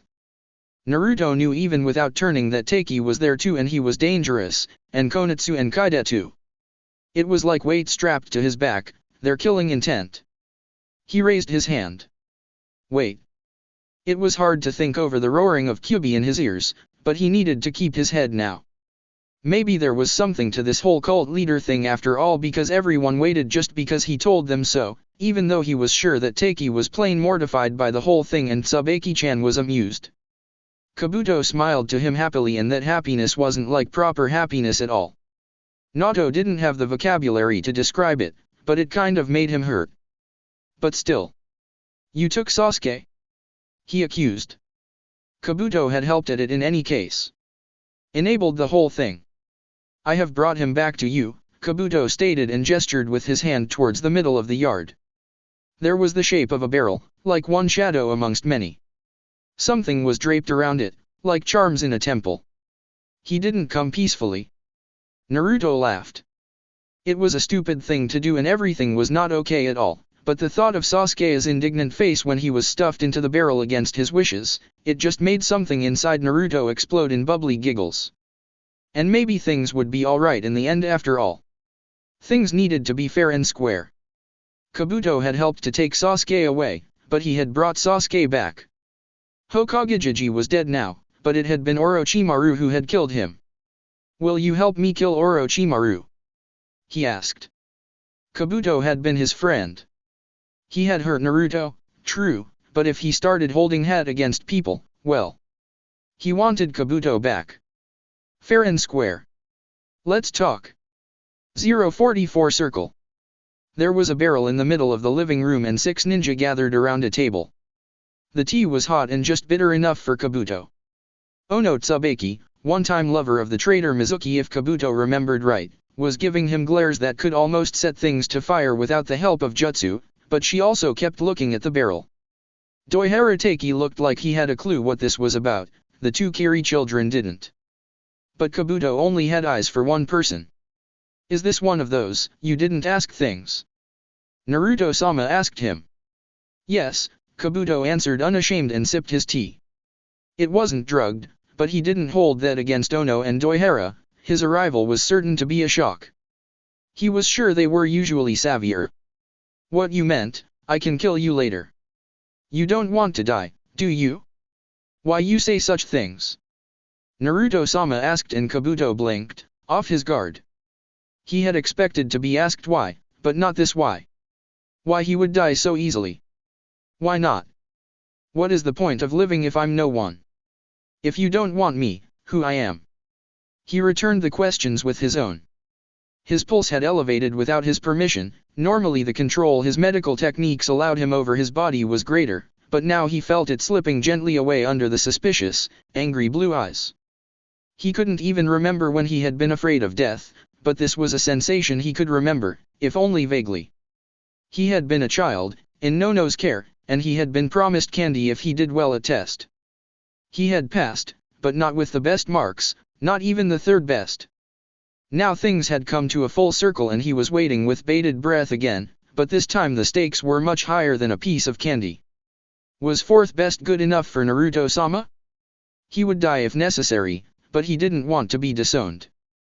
"You are Kabuto. You are good at keeping secrets and too literal and kind of an idiot and a total jerk, but don't worry, it's not like I'm not used to that." Approval, acknowledgement, invitation. Naruto-sama stood up and walked to the barrel where his teammate slumbered. His face flickered like a mirage. Some concealed their feelings with a face like porcelain mask, but Naruto showed too much to interpret, flooding senses instead of denying them. A little sadness, a lot of determination and a mess of contradictions. "Okay, so we wake Sasuke up tomorrow and write to Tsunade Bachin we have got him and you are going to tell everything you know about Orochimaru. But first tell me what the hell messed you up like that. It isn't that hard to answer, right?" Naruto-sama demanded and turned around, his eyes charged like lightning, like the Chidori his teammate had displayed. "Naruto-kun, who can trust the color of a chameleon? This isn't sensible, we must detain him," Ono chided Naruto-sama gently, but he twitched, almost jumped.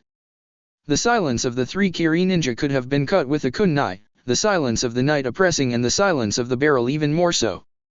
Kabuto didn't understand much of feelings, but he had learned to recognize them and that barrel was filled with what-ifs and maybes. The ninja lizard. "Your colors," Naruto-sama muttered and his hand hovered over Kabuto's. Kabuto wanted Naruto-sama to touch him, but he couldn't ask for it, it wasn't his place. The circle made him, the circle broke him and it could make him anew and it would never stop turning. He owed Naruto-sama an answer. "You can bind me and seal my chakra if you wish. Shimura Danzo is the one who did this to me." He answered to both of them. Ono paled and her hands became fists, but Naruto-sama's face only displayed clear, unconflicted anger. The hand touched his. 045 Moon. Where the energy flow begins is in the body of the material world. It moves freely through the body, if allowed, and expresses itself at times beyond the five senses. The human is a moon that reflects the sun that is the divinity, a clear mirror, yet incomplete, reversed, flawed. When one learns to take the sensations of the flesh to the sixth sense, one can experience divine ecstasy. Sai walked down the street as the sun only begun to rise over the horizon. It was easy to read a book while walking so early when other senses didn't need to be extended to avoid colliding with other people. He wasn't quite certain about the book he had chosen to learn how to act like a human being. On one hand, he often felt like a mirror, or a moon if one wished to use grand, wistful metaphors, merely reflecting what he saw others experience. On the other hand, he had never thought that achieving orgasm was so necessary to mental balance. If spiritual balance and soul were considered equivalent to mental balance, that was. It appeared to be a somewhat different thing, but the book lacked exact descriptions. Yet to become a moon, a mirror, was a useful thing for an infiltrator, and while he hadn't participated in the techniques described due to his young age and undeveloped body, he tried to embrace the ideal. To reflect what his targets were, what they wanted to see in others rather than what he really was. The shape of the moon was best recognized not in its whole self and not even in half, but as a crescent, a sliver. Surely his incomplete self could be recognized as true human as well if he only integrated the idea sufficiently. All his good intentions came to naught. When he arrived to the door of the safe house, a loud crash could be heard from the inside. Fearing Uzumaki was under assault, he broke in to meet a chaotic scene. The missing nin Uchiha Sasuke was lying on the floor, snarling at the Jinchuriki who was kneeling on his chest and pinning his arms to the floor. A table broken in half had been kicked around as had a barrel, and behind it stood a long-nosed man in blue garb, obviously armed. Jonin Ono sat by a wall with her hand on her sword's handle, her eyes sharp and hard as they turned towards Sai. And above this whole scene stood Yakushi Kabuto, a traitor to the root, and Danzo-sama, servant of Orochimaru. The Uchiha was under control and the smaller threat anyway, so Sai attacked Yakushi on the spot. Chapter 10. Where Naruto realizes he has to take care of everything, gods forbid people saw to their own problems. 046 star. Uchiha Sasuke had been a pretty big deal ever since the Uchiha massacre. The last Uchiha, the star pupil at the academy, everybody expected big things from, the star pupil of Hatake Kakashi, or so it had seemed at first. But while he couldn't complain about the time the man put to teaching him, Naruto just kept catching up with him, inch by painstaking inch. And then there had been Gaara. The last time Sasuke had been so afraid had been that night, that terrible night when the brother he had always loved and admired stood above his parents' still warm bodies, his swords red and wet, dripping on the floorboards like a rain cloud. His mother had been quiet, but she sang in his memories, "It's raining, it's pouring. The old man is snoring." He could never forgive Gaara for making him feel that helpless again. Sometimes, in his dreams, there was no difference between the red moon and the red sand, and he could hear his mother singing, but she was so far away. He went to bed and bumped his head and couldn't get up in the morning. Such morbid songs for the once strong Uchiha, taken down by their own. The truth was that being a star pupil in the academy just meant that Sasuke was a big fish in a little pond, and being dropped into the bigger pond that was the whole of Konohagakure no Sato was a shock to his system he never quite recovered from. There had to be some fault in Konoha for making him weak, for he couldn't stand the thought that there might be a fault in him. He had sworn to leave that stumbling self behind him with the rest of Konoha, moved his team picture from one shelf to another, the one where he kept the pictures of his dead, and in a twisted sort of way the decision to kill his heart had worked. He had been ready to pay the price. To say that he was less than pleased when he realized his former teammate had managed to infect one of his new teachers with the friendship nonsense would be an understatement. He was, in fact, livid beyond measure, and that he was stuffed into a barrel again, this time against his will, did nothing to help. Inside he was more asleep than awake, only distantly aware that the barrel was moving. The grogginess persisted when the lid was finally pried open and strong arms dragged him out and pulled him into a basket hold. The sudden light stung, and everything was blurry in his watering eyes. His ears were ringing. He was helpless. Or was the hold a hug? And he could swear he saw a hint of those birthmarks under the floppy, obnoxiously yellow hair. "Sasuke! You are back." "Naruto! I will kill you. Sasuke struggled against his captor's hold and glared at Yakushi, that traitor. Yakushi looked distinctly pleased with himself, but then, he always did. That smug snake. I'm not going to let you hold me back, he snarled at Naruto and twisted to get one hand free, but the orange-clad idiot's arms were like bands of steel. Konoha only made me weak, like you. Gods, it's contagious. Somebody laughed in the background and that made the noise in his head louder, shriller. His curse mark was burning like a brand freshly plucked from a fire. Now you're just being stupid. Orochimaru became strong in Konoha. Kabuto became strong in Konoha. Your brother became strong in Konoha. Just stop being stupid and come back home, it's not like you're really a missing nin or anything, Naruto insisted. Sasuke latched onto that last part, a clear sign that Naruto didn't know what he was talking about. And even though Itachi and Orochimaru were both Konoha-born and Konoha-trained, it was easy to ignore in the light of that one glaring falsehood. What you mean, I'm not really a missing nin?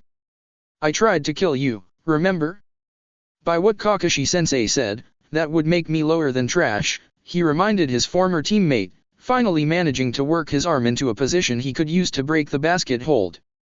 And of course that dumb Naruto had to destroy all his effort by thrusting him arm's length away, making the maneuver unnecessary. Didn't he even know how to keep someone captive? Stop being so hard on yourself. Self-esteem is for everyone, you know? And I'm totally over that almost killing thing, so don't worry, Naruto said breezily. What do you mean, over it? You can't just be over it. That had been one of Sasuke's worst moments, the moment when he almost took the life of someone who was, sort of, his friend. And he hadn't even managed to do it in the end, making the whole thing a double failure, and if he wasn't over it, Naruto wasn't allowed to either, damn it. And there is nothing wrong with my self-esteem. You just called yourself trash, Naruto pointed out pleasantly. Behind his back an unknown girl covered her mouth with her hand, but not quickly enough to hide a smile. A boy by her side bit the ball of his thumb and Sasuke's already frayed temper snapped.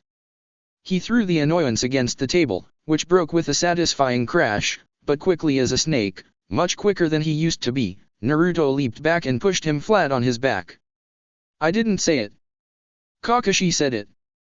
He shouted at the top of his lungs while Naruto just looked infuriatingly vague and worried. Yes you did. And Kakashi-sensei isn't even here. Did you hit your head when Kabuto stashed you in there? Naruto asked, and now the unknown boy was hanging from the girl's shoulder, his whole upper body shaking with silent laughter. Sasuke snarled wordlessly. This was when a boy wearing Konoha's Hittite crashed the scene and tried to kill Yakushi on the spot. 047 Heart. When Naruto pressed a snapping, snarling Sasuke to the floor, he thought that this was the best day ever.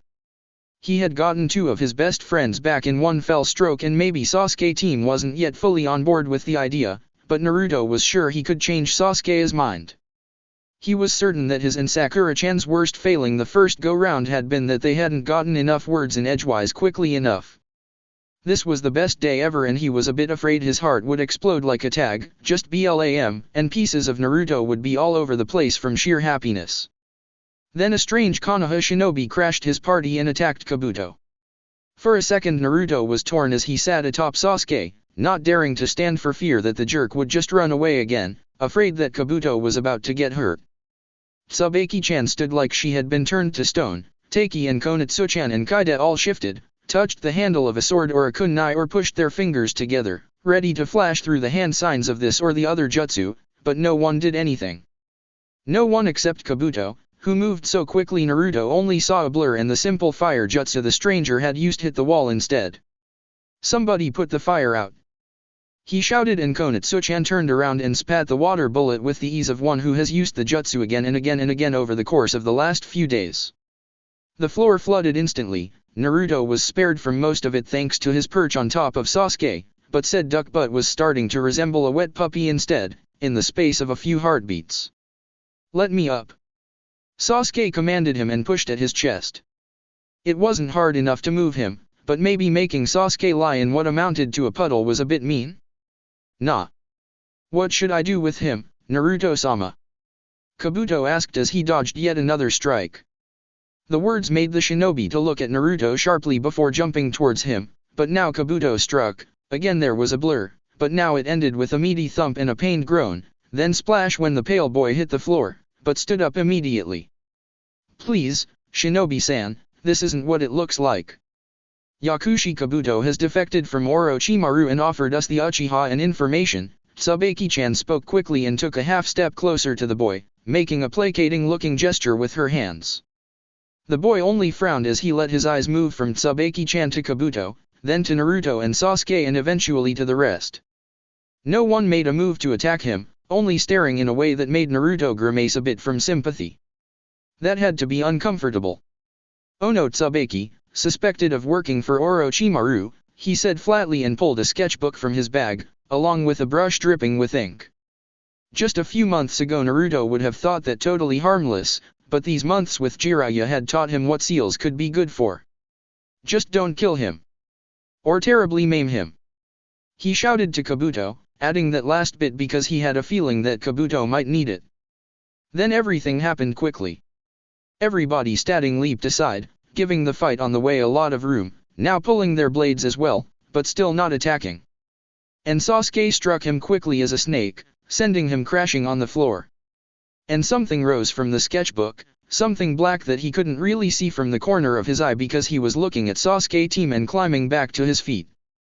Kaide was closest to Sasuke now and he attacked with taijutsu. Sasuke blocked easily, but then Naruto was already coming at him. The curse markings climbed up Sasuke's neck and cheek like some disgusting skin disease. Sasuke struck towards his sternum in a way Naruto was sure was going to broke something and hurt like hell even with Kyuubi's help. Ribs breaking and puncturing the heart or lungs were only cool when you were the one doing it, and so he jumped and blocked. The pain shot up his arm, numbness at its heels, but he didn't think anything had broken. He then threw a punch that Sasuke didn't even deign to block, muttering sloppy under his breath as he dodged Kaide as well, aiming a kick towards the boy. The kick never connected. Kabuto was there so quickly Naruto nearly jumped out of his skin. Kabuto's hand glowed with sickly green light in one tap. Just one tap lighter even than the Hyuga Tenketsu hits, was enough.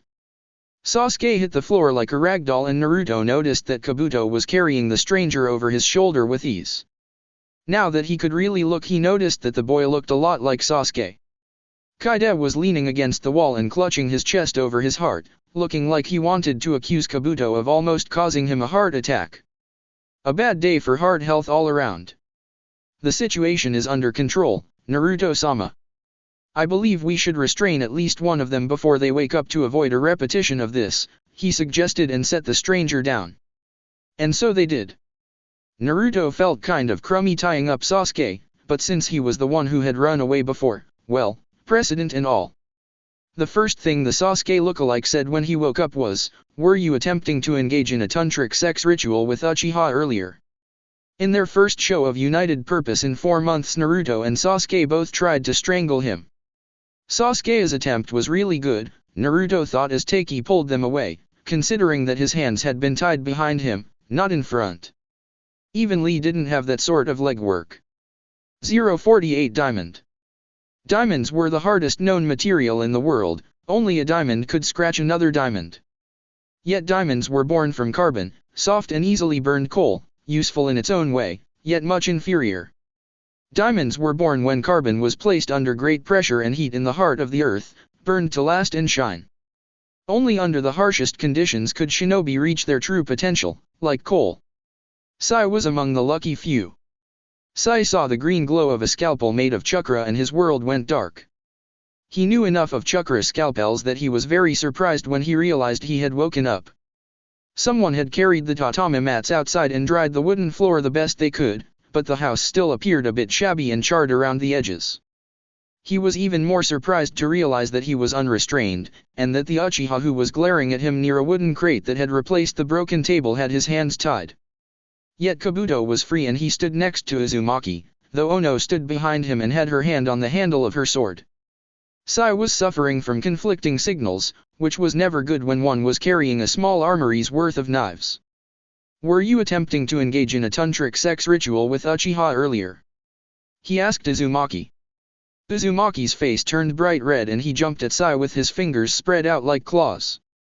An unknown long-nosed man in blue clothes caught Uzumaki by the back of his jumpsuit, but this didn't prevent the Uchiha from delivering a kick to his chest and attempting to strangle Sai with his legs. It wasn't a bad attempt, really, but a kick to the larynx would have been a much more effective way to end his life. Obviously Orochimaru's training had been sub-par so far. It seems, you are the one he spread his legs for, an unknown girl sputtered, and now Uchiha turned towards her in the man's grip, his whole body language broadcasting barely restrained aggression that Sai attributed to the detrimental effect of the curse seal. But Uzumaki appeared to forget his burst of irrational rage, caused by Kyubei, maybe? And snorted with the girl. So I'm Uzumaki Naruto, though I'm called Satu Naruto here, so you better use that name too, Uzumaki told him and extended his hand. These are Tsubaki-chan, she's my backup here and a really cool and strong Jonin, Konatsu-chan and Kaide. They ran away from Kiri when their jerk-ass teachers told them to kill each other to graduate. They are a sister and a brother, you know. He's Taki, he came after them, but we made him see the light so he stayed as well, and Kabuto used to be my friend and he came back to join my cult that I didn't ask for and didn't try to found. And Sasuke is still being stupid about things so he gets to be tied up. Uzumaki pointed at each and every person as he introduced them and thrust his hand out again. Sai stared at it and lifted his gaze to Uzumaki's face. You are supposed to take it, Uzumaki said with strangely lilting rhythm. Sai did as he was told and Uzumaki shook their entwined hands up and down a few times. Now you are supposed to tell me your name, the Jinchuriki continued his instructions. My name is Sai. Are these manners common amongst people or only those who belong in cults? He asked since Uzumaki seemed open to explaining the social convention he was following. It was very helpful of him, really. Are we sure this cult is a good idea on top of everything else? Ono asked, displaying exasperation. She was leaning against the wall with one hand now that Yakushi was taking a few steps to the side, away from Uzumaki yet towards Sai at the same time, and he found himself re-evaluating his initial assumptions concerning her loyalties. If she displayed aggression towards Orochimaru's underlings and protectiveness towards Uzumaki, did she remain faithful to Konoha? Or the as of yet unnamed cult? Or rather, as she didn't seem to have a high opinion of said cult, to Uzumaki personally? He had been ordered to eliminate Ono if she turned out to be a threat, but so far the evidence was self-conflicting. He needed more information to reach a conclusion. And Yakushi Kabuto was to be killed. He knew far too much to be allowed to live, but Sai was keenly aware after their brief fight, which he had only survived on Uzumaki's orders, that he wasn't a match in fair fight to the former Otonin. But there was more than one way to defeat an enemy. What is this cult? May I join it too? He asked. He had read an article about cult psychology and he was fairly certain that if he could get these people's trust as one of their own they would never expect betrayal of him. He was ready to go along with Uzumaki's manipulation for now, he had no problems being isolated from the civilian society. Besides, one of the major thresholds that needed to be crossed when initiating new members into a cult involved physical hardship. This could include sleep deprivation, chronic hunger, long hours of manual labor or other similar things. Sai figured that getting beaten in a fight should suffice. He was obviously prime cult material. Ah, maybe you will. I have seen eyes like yours before, Sai, Yakushi drawled. Sai looked into the man's dark eyes. Then he couldn't look away. He had once read that eyes were like water's cool surface underground, that it was romantic foolishness to try and seek the difference between an enemy and a lover within those depths. He knew that the expressions that were attributed to eyes were in fact formed by the muscles around the eyes and eyebrows. He had read this. I have seen eyes like yours before, Sai, too often in the mirror. Did you have a name before Danzo sent you here, or did you merely have a number? Who had to die so you had no one to define yourself by, nothing left but memories, a little less bitter every year.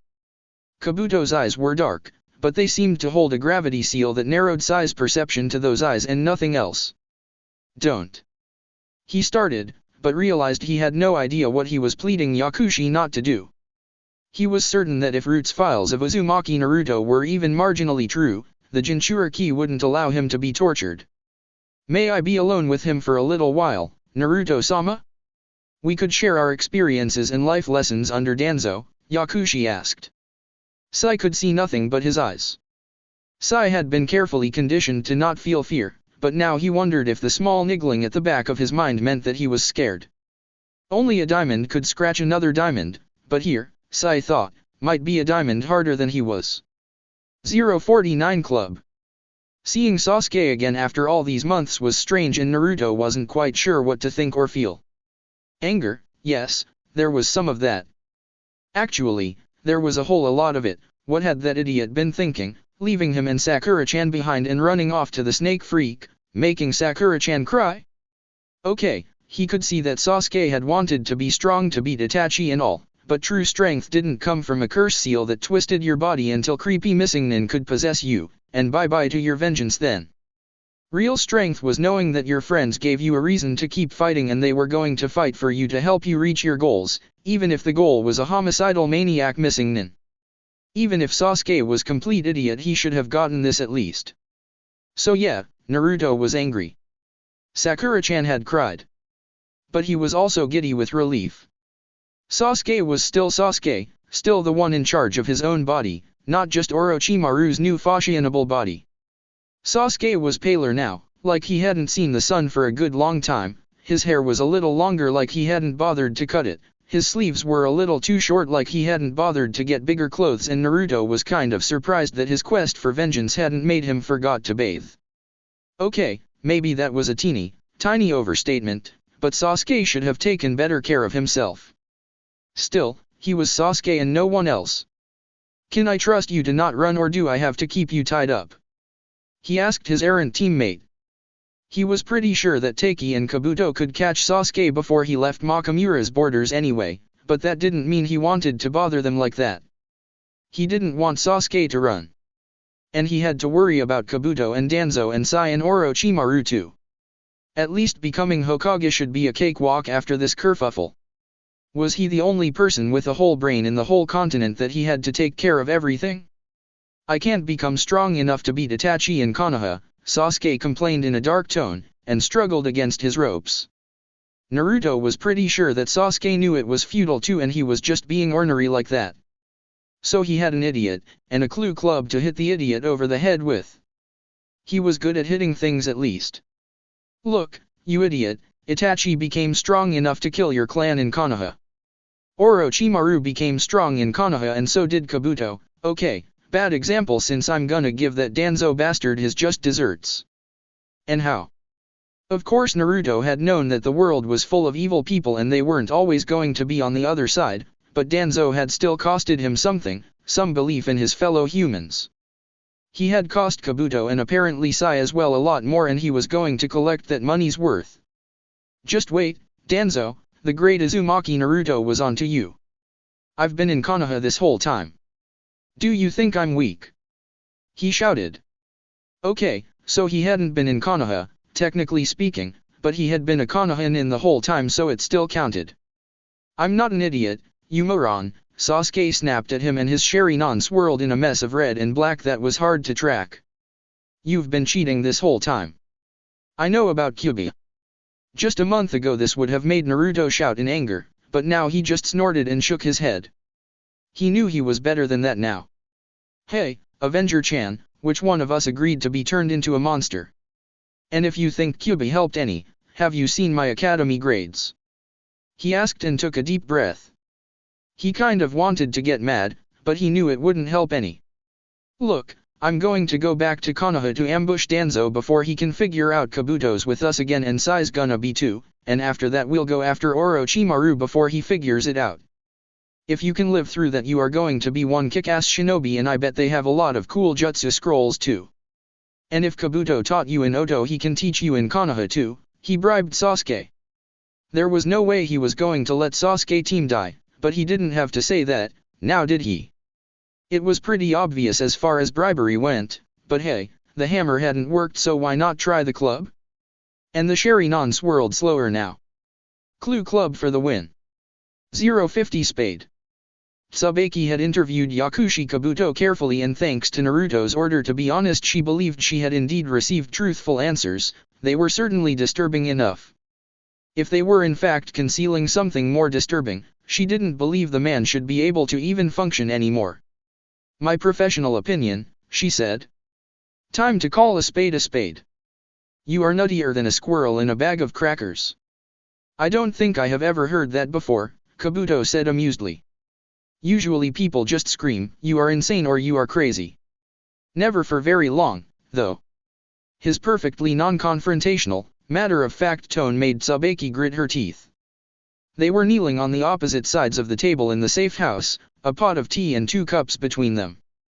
The house was still a bit bare, but the new inhabitants had left their marks, Naruto in form of potted plants, Tsubaki in the form of new curtains, yellow in color and more importantly mesh-enforced. It had been a bit of pain to explain to the weaver that yes, she wanted this roll of wire mesh sewed between 2 layers of fabric, but the security they offered had made the ordeal worth it. Konitsu had left fluffy blue slippers by the door, and she could see through the window to the garden, where Emiwa was hanging the laundry to dry. Now Sai had decided to add some charring to the walls and they needed to paper over it, but that was neither here nor there. It was a lively place and pale, white-haired Kabuto looked even more ghost-like, lifeless, against this tapestry. At least he wasn't trying to look lively himself. Tsubaki could still remember how he used to smile.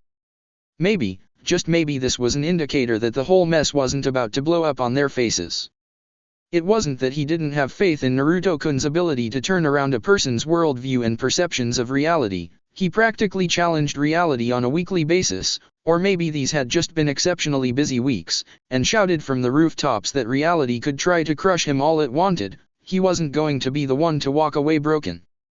He had decided to rid the town where he was supposed to lie low from of Yakuza because it was the right thing to do and gotten Tsubaki to go along with the med plan. It had been so easy she was a bit embarrassed.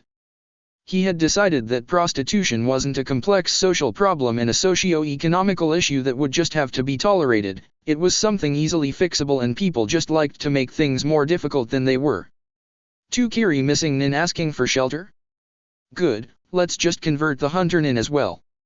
Tsubaki actually trusted Taiki quite a bit at this point. Maybe she needed to get her head checked, but she did.